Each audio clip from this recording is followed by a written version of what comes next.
मेरा नाम प्रतीक मिश्रा है। मैं वेस्ट बंगाल के एक गांव में रहता हूं। मैं अभी इंजीनियरिंग का अभ्यास कर रहा हूं और साथ में एक सोलो बाइक राइडर भी हूं। मैं अक्सर छुट्टियों के दिन या फिर वीकेंड पे अपनी बाइक को लेकर लॉन्ग ड्राइव पर चला जाता हूं। एक दिन मेरे साथ कुछ ऐसी घटना घटी जिसे आज भी सोचता हूं तो मेरी रूह तक कांपने लगती है। आज से 2 साल पहले की बात है। मैं अपनी बाइक को लेकर कोलकाता लॉन्ग ड्राइव पर गया था। रास्ता 3 दिन का था, इसलिए मुझे पहले से ही होटल बुक करनी पड़ी। जाते हुए रास्ते में मुझे बहुत भूख लगने लगी थी, इसलिए मैंने अपनी बाइक को साइड में पार्क किया और पास में नाश्ते की दुकान पे जाके 2 वड़ा पाव खा लिए। बाद में मैंने अपनी ट्रैवलिंग की शुरुआत कर दी। थोड़ी आगे चलते ही अचानक मेरा पेट खराब होने लगा। मेरा होटल अभी काफ़ी दूर था और मेरे पास इतना समय भी नहीं था, इसलिए मैंने पास ही के एक सुलभ शौचालय का उपयोग किया। मैं अपना काम कर ही रहा था तो मुझे किसी की पायल की आवाज़ सुनाई देने लगी। मुझे कुछ अजीब सा लगा कि पुरुष के शौचालय में एक औरत का क्या काम। इसी समय वहां की लाइट चालू बंद होने लगी तो मैं डर के मारे कांपने लगा। मेरे शरीर के रोंगटे खड़े हो गए। मैंने जोर से आवाज लगाई, कौन है? कौन ये है मजाक कर रहा है? बाहर निकल के तुझे छोड़ूंगा नहीं। थोड़ी देर के बाद वहां सब ठीक हो गया। मैं जल्दी से बाहर निकलने की कोशिश कर रहा था, लेकिन बाथरूम का दरवाजा नहीं खुल पा रहा था।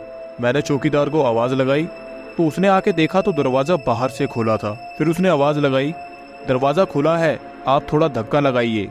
मैंने धक्का दिया तो दरवाजा खुल गया। मैं पैसे देकर बाहर निकल ही रहा था कि फिर से मेरा पेट खराब होने लगा। मुझे वापस उस खतरनाक वॉशरूम में नहीं जाना था, लेकिन मेरे पास और कोई चारा भी नहीं था।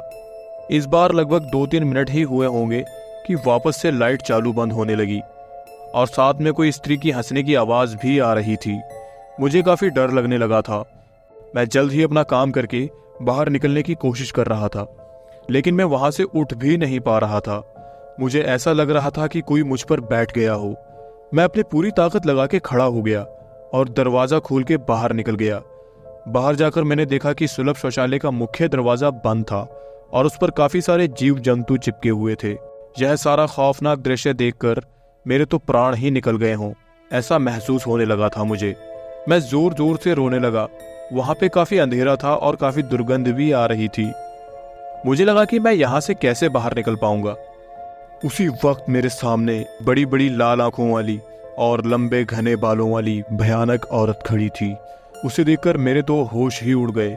मैं तुरंत ही दरवाजे की ओर दौड़ा, लेकिन घबराहट की वजह से मेरा पैर फिसल गया।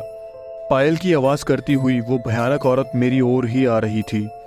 उसे देखकर लगा कि आज तो मेरी जिंदगी का आखिरी दिन है, अब मैं बचने वाला नहीं हूँ।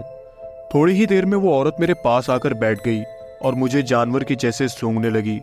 मुझे अपनी मौत साफ साफ दिख रही थी।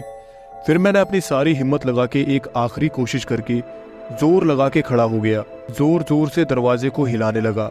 थोड़ी ही देर में दरवाजा टूट गया और मैं बाहर निकल गया।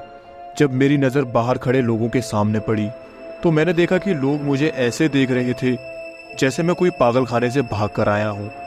लोग मुझे यहाँ तक बोलने लगे कि पागल है क्या, पी के आया है क्या। तभी वहाँ पास में खड़े एक आदमी ने मेरे पास आके पूछा, भाई तुम वहाँ अंदर क्या कर रहे थे? मैंने कहा, भाई मैं कोई अंदर घूमने नहीं गया था, बल्कि टॉयलेट करने के लिए गया था। मेरी बात सुनकर उस भाई ने मुझसे कहा, तुम जरा पीछे मुड़कर तो देखो। मैंने जब उस आदमी की बात सुनकर पीछे मुड़कर देखा तो मेरे तो होश ही उड़ गए। वहाँ कोई भी शौचालय नहीं था, बल्कि एक पुराना टूटा फूटा खंडाल मकान था। वो तो ऊपर वाले की मेहरबानी है कि मैं वहाँ से सही सलामत बच निकला और उस भयानक दिखने वाली चुड़ैल के चंगुल में नहीं आया।